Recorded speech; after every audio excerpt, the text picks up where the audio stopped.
Hello everyone, Assalamu alaikum. So it's been quite after some time we meet again, and I do believe that today's live session will be very much uh, effective and very much beneficial for the students of ELT and linguistics. So without further delay, I would like to welcome you all to my live session. Join my live session as early as possible. And today's topic is features of standard language and Bell's process of standardization. So this is actually a topic of social linguistics. So the students of ELT and linguistics will definitely be benefited out of this topic. I hope so. So without further delay, I would like to begin my discussion. And first of all, we have to know what standard language is. Actually, standard language is that variety of language which actually is recognized as the language for communication within the country, and which is actually uh, recommended by the constitution of that particular community. Not only that, that language has to be the only written form of that particular language.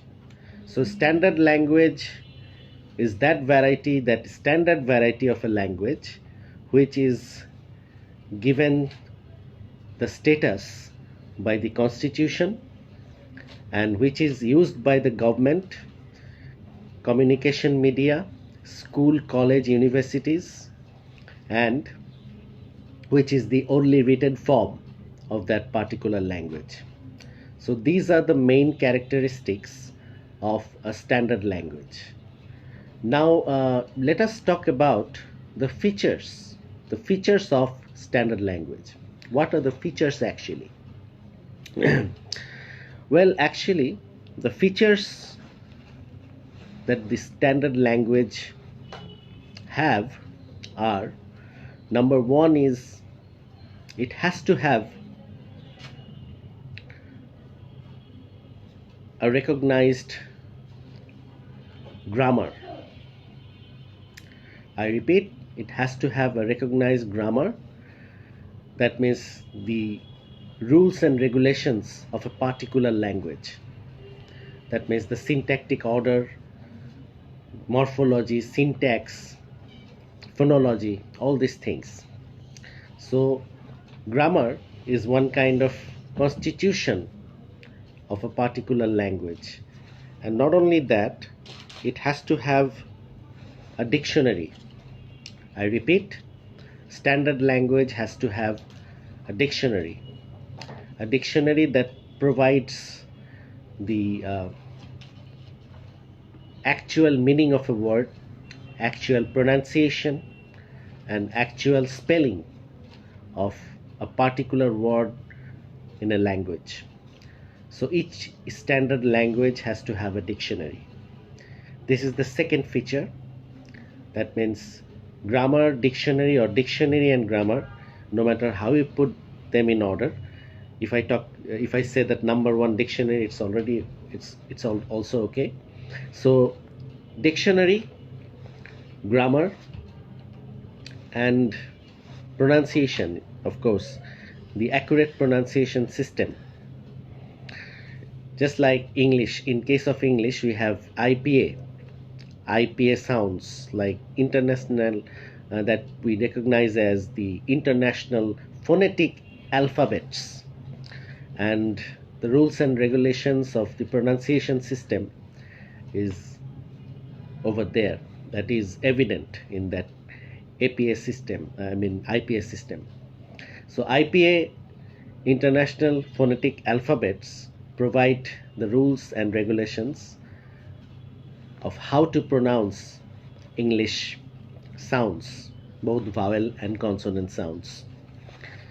So in the same way, each and every standard language has to have the standard form of pronunciation, because if I pronounce a word on my own but not accurately, then that should not be the standard pronunciation. So each and every standard language has to have that rules and regulations for accurate pronunciation. And then this language, that this standard language, has to be well accepted by that particular community, because if it is not widely accepted by the particular community where this language is imposed as a standard form, then it cannot be considered as a standard variation, because a language may have a lot of variations. In case of Bangla language, in our Bengali language, we have got a lot of variations all around the country. Rajshahi, Noakhali, Borishal, all these regions of our country, different regions have different variations of Bengali language, but those are not standard.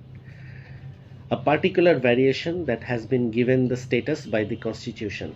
So the constitution of this state has given Bengali the status of standard variation.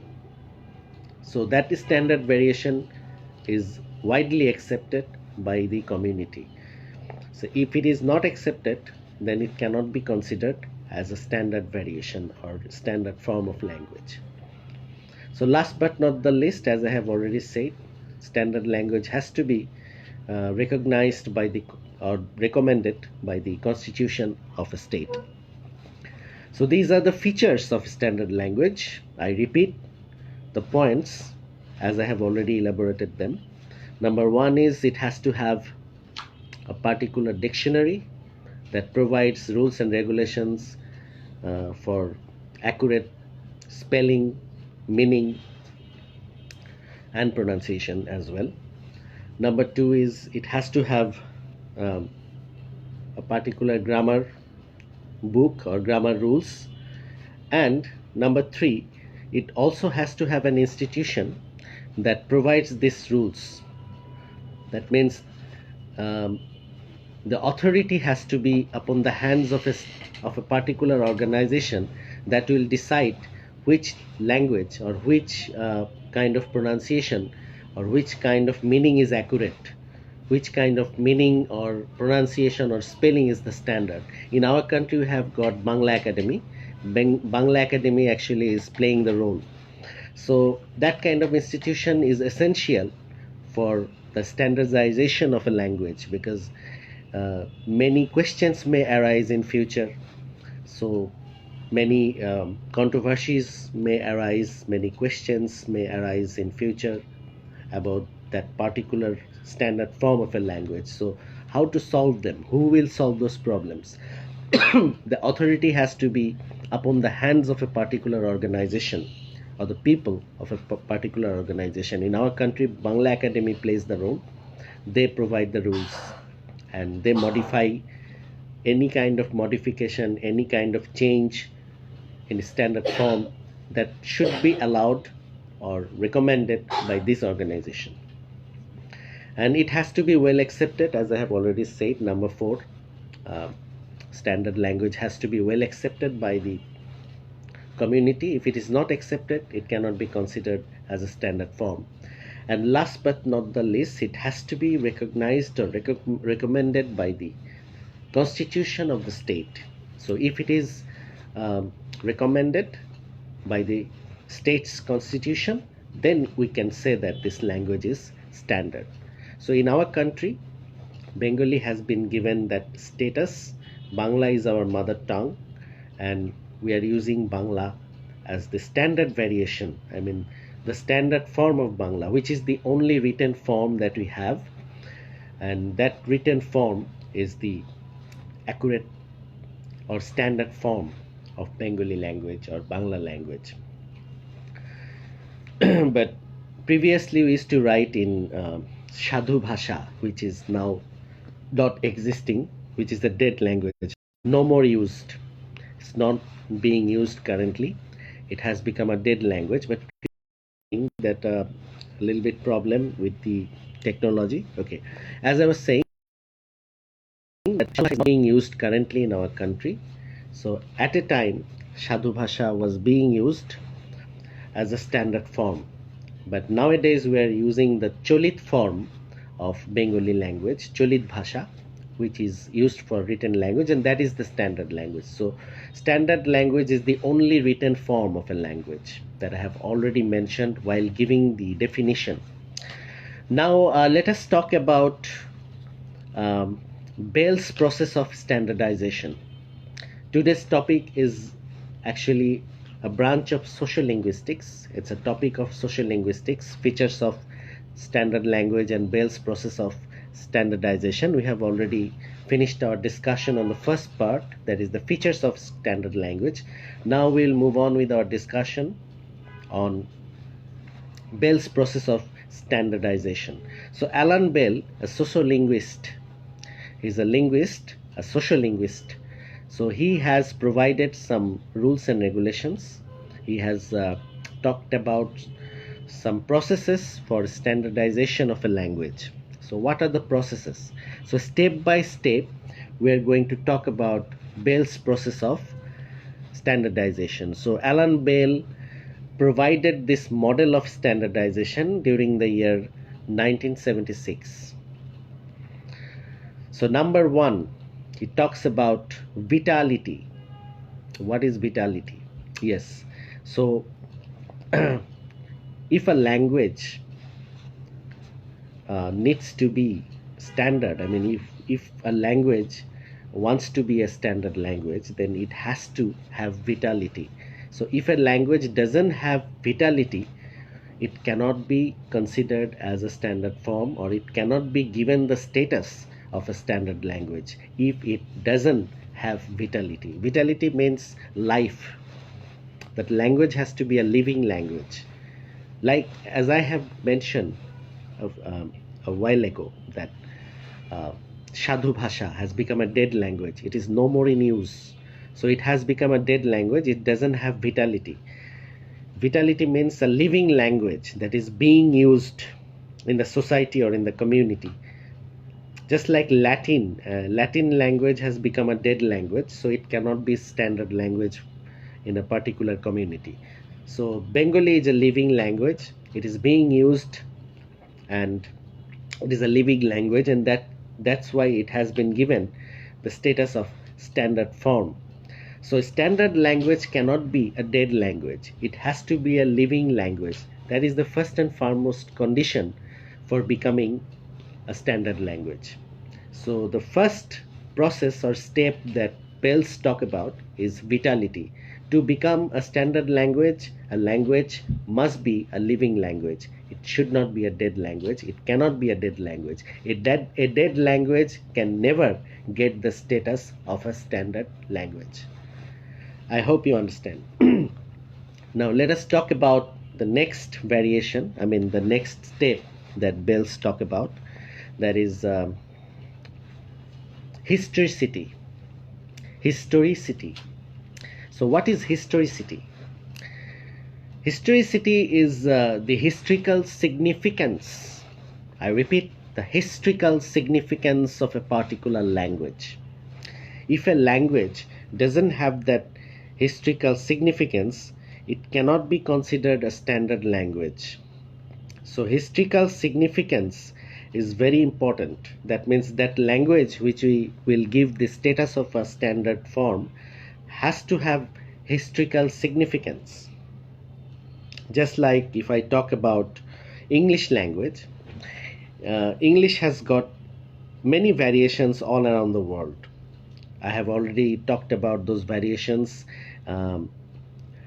during my lecture of world Englishes, another branch of social linguistics.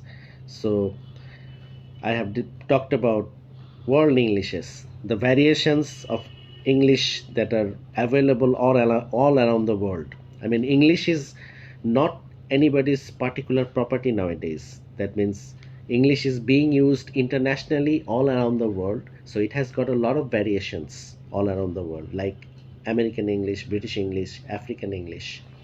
So among all these variations, which English is the standard? So British English has been given the standard status, or the status of the standard form, because of their historicity. They are the native speakers. I mean, the inhabitants of England are the native speakers of English, and that's why their language is considered to be the standard variation or standard form of English. I hope you understand. So historicity is very important. The historical significance, because if you go back to history, you will find that in England during the year 450 AD, three types they invaded England. There were three German types, Anglo-Saxon and Jutes. So Anglo-Saxons and Jutes, they came to England, they invaded England during the year 450 AD, and they established their colonies. I mean, they started dominating England. These three types that came from Germany, they were called the Teutonic tribes. Among these three types, the Anglos, I mean the Anglos actually started dominating mainly. So during that time, England was called Angla land. So the name England has been derived from Angla land. So Anglos and their language was Teutonic language. So Teutonic language is considered to be the father of English language. I repeat, Teutonic language, which is a variation of German language, is considered to be the father of English language. So from this history, it is quite evident that the inhabitants of England are the native speakers of English, and that's why in their English has got the historical significance, and from history it is quite clear that their language should be the standard form of English, and that is why we're always considering British English as the standard form of English, not any other variation like the Australian or the American English, or not any other English. So British English is the only standard form that is given that standard status. Now let us talk about the next step that Bell has given us, the next process of Bell's standardization, or next feature. So first, I have already discussed two processes. Number one is the vitality, that means a standard language has to be a living language. Number two is historicity, that means that standard language has to have historical significance. Now autonomy, let us talk about autonomy. What is autonomy? Well, autonomy is the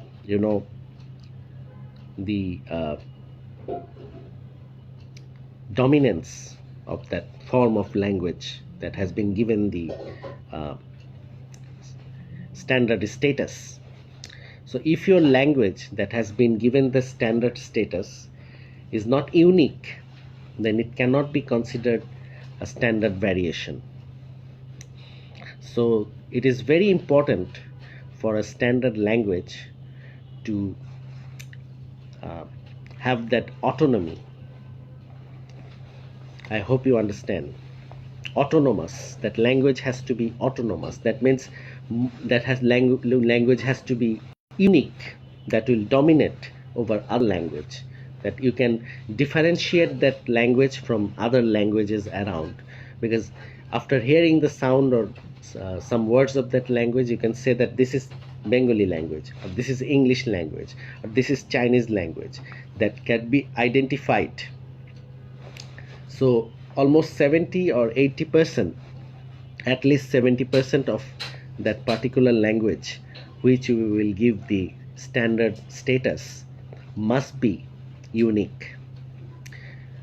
A language can borrow words from other languages, but 70 to 80% words have to be unique, so that that language has that autonomy, so that we can differentiate that standard language from other variations or from other languages around.